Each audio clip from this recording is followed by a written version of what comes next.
샬롬, 류 선생의 구속사 천국 열차, 유도순 목사님의 신구약 성경 파노라마를 낭독하는 시간입니다. 지금은 사무엘상 파노라마 18장입니다. 사울의 박해를 받게 된 다윗. 18장은 17장 마지막 단원 55절에서 58절까지의 내용과 관련이 있습니다.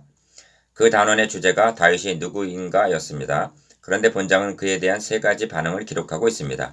1. 요나단의 반응입니다. 요나단은 다윗을 누구로 인식했기에 자기 생명같이 사랑하고 그와 언약을 맺었단 말인가. 3절. 2. 여인들의 반응입니다. 여인들은 다윗을 누구로 알았기에 사울에게는 천천을 돌리고 다윗에게는 만만을 돌리며 환영했단 말인가. 3. 사울의 반응입니다. 사울이 다윗을 두려워했다는 말씀이 12절과 15절에 나오고 29절에서는 사울이 다윗을 더욱더욱 두려워하여 평생에 다윗의 대적이 되니라고 말씀합니다. 사울은 다윗을 누구로 알았기에 이처럼 두려워하고 평생의 대적이 되었단 말인가? 이는 앞으로 전개될 사울의 행보에 심각한 영향을 미치게 된 것입니다. 그러므로 본장의 주제가 사울의 박해를 받게 된 다윗이 될 수가 있습니다. 세 단원으로 나누어집니다. 첫째 단원 1절에서 5절 다윗을 사랑하고 언약을 맺은 요나단. 둘째 단원 6절에서 9절 다윗에게 만만을 돌리며 환영한 여인들. 셋째 단원 10절에서 30절 평생의 다윗의 대적이 된 사울. 첫째 단원 1절에서 5절 다윗을 사랑하고 언약을 맺은 요나단. 다윗이 사울에게 말하기를 마침에 요나단의 마음이 다윗의 마음과 연락되어 요나단이 그를 자기 생명같이 사랑하니라. 1절 다윗이 사울에게 말하기를 마침에라는 말씀으로 미뤄볼 때 17장 말미에 많은 대화가 있었던 것으로 여겨집니다. 사울의 입장에서는 묻고도 싶고 알고도 싶은 점이 많이 있었을 것입니다. 그 자리에는 사울뿐만 아니라 군장 아브넬도 있었으며 누구보다도 동연배쯤으로 여겨지는 요나단도 배석하여 다윗이 말하는 바를 경청하고 있었습니다. 다윗의 말하는 것을 듣고 요나단의 마음이 다윗의 마음과 연락이 되었다고 말씀합니다. 그렇다면 다윗이 사울에게 구한 어떠한 말이 요나단의 마음을 사로잡았단 말인가? 연락되었단 말인가? 만일 누군가가 형제에게 소망에 관한 이유를 묻는다면 베드로전서 3장 15절 무엇이라 말해줄 것입니까? 주의 종인 당신이 꼭 한 번의 설교할 기회가 주어진다면 무슨 설교를 할 것입니까? 다윗이 사울에게 구한 말은 골리앗을 물리치러 나갈 때 한 말과 크게 다르지 않았을 것입니다. 1. 사실은 하나님의 군대를 모욕하는 말에는 참을 수가 없었다는 것과 26절. 2. 주의 종이 아비의 양을 지킬 때에 사자나 곰이 와서 양떼에서 새끼를 움키면 내가 따라가서 그것을 치고 그 입에서 새끼를 건져내었고 그것이 일어나 나를 해하고자 하면 내가 그 수염을 잡고 그것을 쳐 죽였나이다. 주의 종이 사자와 곰도 쳤은즉 사실은 하나님의 군대를 모욕한 이 할례 없는 블레셋 사람 이리이까 그가 짐승이 하나와 같이 되리이다. 여호와께서 나를 사자의 발톱과 곰의 발톱에서 건져내셨은즉 나를 이 블레셋 사람의 손에서도 건져내시리이다 라는 확신이 있었다는 것과 17장 34절에서 37절. 3. 하나님께서 골리앗을 자신의 손에 붙여주실 것을 믿고 오직 하나님만 의지하는 믿음으로 싸웠다는 믿음의 말이었음이 분명합니다.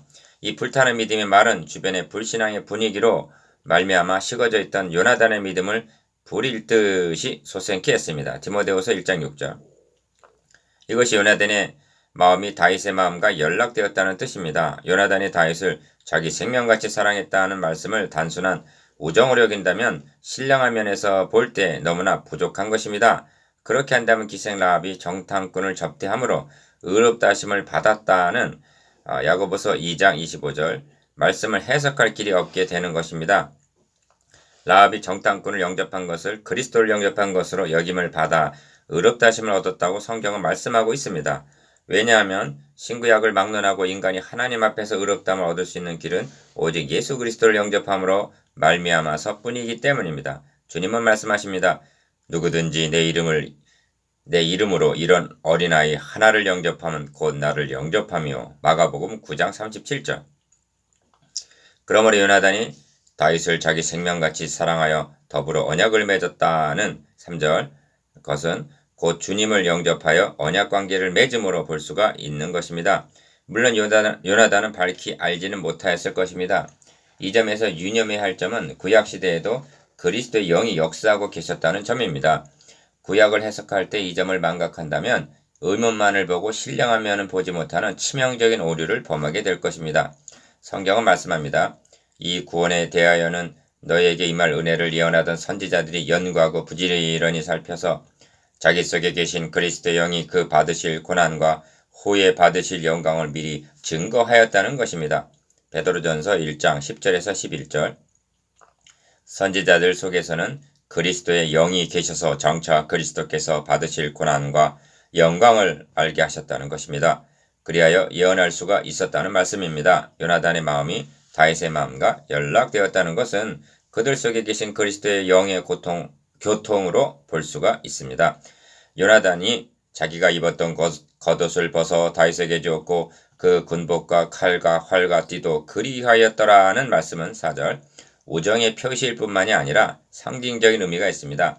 다윗을 배척하고 경계한다면 사울보다는 요나단이 그리했어야 마땅합니다. 그러나 요나단은 다윗을 마음으로 자기 생명같이 사랑할 뿐만이 아니라 행동을 통해서 모든 것, 장차 그가 차지할 왕자까지도 포기하는 뜻이 담겨있는 군복과 칼과 활과 띠까지도 넘겨주었던 것입니다. 다윗을 위하여가 아니라 그리스도를 위하여. 요나단이 그에게 이르기를 두려워 말라. 내 붙인 사울의 손이 너에게 미치지 못할 것이요 너는 이스라엘 왕이 되고 나는 너의 다음이 될 것을 내 붙인 사울도 안다 하니라. 23장 17절.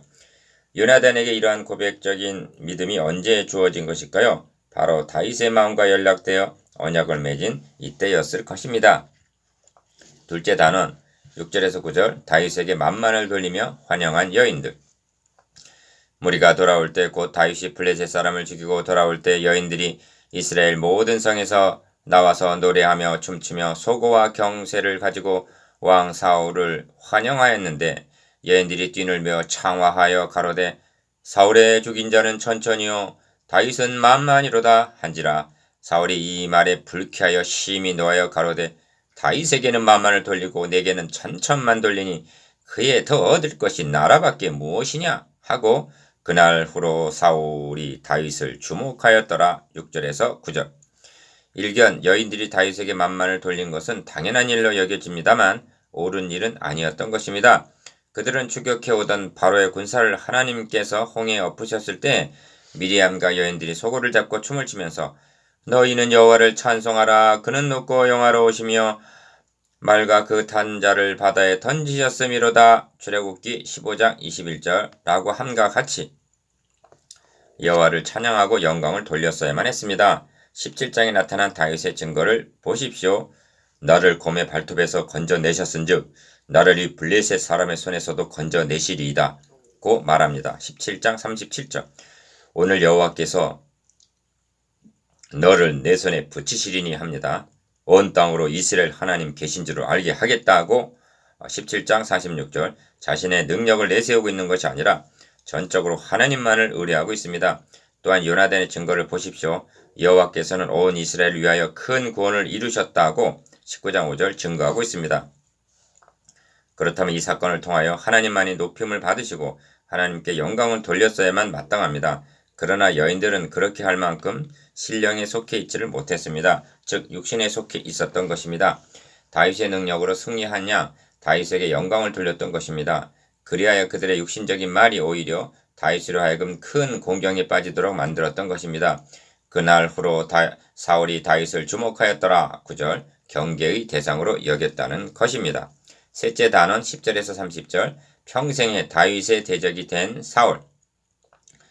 그 이튿날 하나님의 부리신 악신이 사울에게 힘있게 내림에 그가 집 가운데서 야려하는 고로 다윗이 평일과 같이 손으로 수금을 타는데 때에 사울의 손에 창이 있는지라 그가 스스로 이르기를 내가 다윗을 벽에 박으리라 하고 그 창을 던졌으나 다윗이 그 앞에서 2번 피하였더라. 10절 11절 참으로 불행한 일입니다. 사울은 이때부터 평생에 다윗의 대적이 되니라고 말씀합니다. 29절 극단적으로 말하면 이날 이후로 사울은 오직 다윗을 죽이려는 이 한 가지 일로 여생을 다 허비하게 됩니다. 이것이 사울의 본심은 아니었을 것입니다.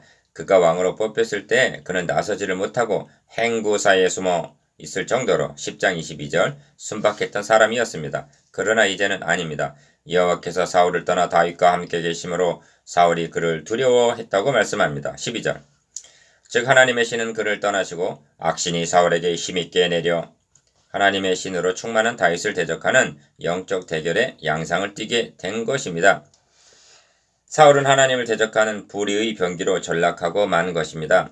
사울은 심지어 딸 미갈이 다윗을 사랑하는 것을 알게 되자 내가 딸을 그에게 주어서 그에게 올무가 되게 하고 블레셋 사람의 손으로 그를 치게 하리라고 계략을 꾸밉니다. 20절 21절 그리하여 사위가 되는 조건으로 블레셋 사람의 양피 100을 원한다고 말하게 합니다. 다윗은 만기가 되기 전에 갑절인 200명의 양피를 바칩니다. 결국 사울이 그 딸 미갈을 다윗에게 아내로 주었더라 합니다. 올무가 되게 하려고 준바된 미갈을 하나님께서는 악을 선으로 바꾸사 결정적인 순간에 다윗을 보호하는 도구로 사용하시게 되는 것입니다. 19장 11절 이제 다윗이 왜 사울의 박해를 받게 되었는가에 대하여 분명해야 할 필요가 있습니다. 그렇지 않으면 앞으로 다윗이 당하게 되는 모진 박해를 교훈적인 차원으로만 바라보게 될 것이기 때문입니다. 그것은 분명합니다. 하나님께서 택하셔서 기름을 부으시고 하나님의 신으로 충만하게 하셨기 때문입니다. 만약 하나님께서 그를 택하시지를 않으셨다면 그는 평범한 목자로 일생을 보내게 되었을 것입니다. 본문에는 하나님께서 다윗과 함께 계신다는 말씀이 거듭 언급되어 있고 12절 28절 이와 결부되어 사울이 다윗을 두려워했다는 말씀도 거듭되고 있습니다. 12절 15절 29절 하나님께서 다윗과 함께 하심으로 사울은 두려워하였고 그를 대적하게 이른 것입니다. 그렇다면 그는 다윗을 대적한 것이 아니라 그를 택하시고 그와 함께 하시는 하나님을 대적한 것이 되는 것입니다. 여기서 한 걸음 더 나아가야만 합니다. 그렇다면 하나님께서 다윗을 택하신 의도가 무엇인가? 다윗 자신을 높이고 드러내시기 위해서가 아닙니다. 하나님에게는 그리스도의 대속의 피를 계시하시기 위하여 유월절 어린 양이 필요하셨듯이 그리스도께서 당하게 될 박해를 계시할 예표적인 인물이 필요하셨던 것입니다. 다윗을 예표적인 인물로 삼으셔서 장차 이새의 줄기에서 한 싹이 나며 그 뿌리에서 한 가지가 나서 결실하게 될 이사야서 11장 1절 그리스도를 증거하시기 위해서 다윗을 택하셨다는 것입니다. 그렇다면 요나단이 다윗을 사랑한 것이 그리스도를 사랑한 것이 되듯이 사울은 다윗이 아니라 그리스도를 대적한 것이라는 결론에 도달하게 되는 것입니다. 다윗이 사울에게 쫓기면서 기록한 많은 시편들이 장차 그리스도께서 받으실 박해에 대한 예언으로 기록되게 된 까닭이 여기에 있었던 것입니다. 여호와는 내 편이시라 내게 두려움이 없나니 사람이 내게 어찌할꼬 여호와께서는 내 편이 되사 나를 돕는 자 중에 계시니 그러므로 나를 미워하는 자에게 보응하시는 것을 내가 보리로다. 시편 118편 6절에서 7절